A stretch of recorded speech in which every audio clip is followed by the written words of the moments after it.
So as I continue work on the John Deere 216 and getting in an occasional part of that John Deere 214 right there, in my previous video I showed how to install that hydraulic pump lift action from the manual lift that this tractor used to be.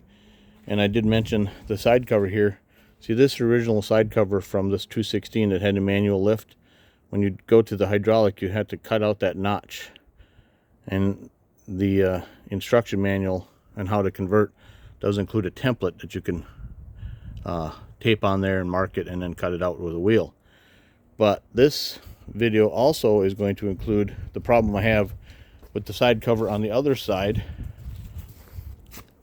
See here, this side cover here is flat, and that one came off of that 214. That's an older model. If you take a look at the cover off the 216, you'll see there's a bit of a bump, and let me show you why. See, on the 214, this older model, the frame right here is nice and flat, and that cover sits against that flat surface.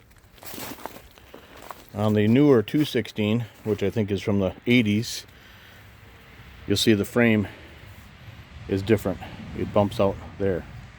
So you got to make sure, if you're going to be ordering side covers for these machines, they're not all created equal. There is a difference that over the years. So if that's helped you out, then I'm happy to help, and we'll go back to it. Thanks for watching.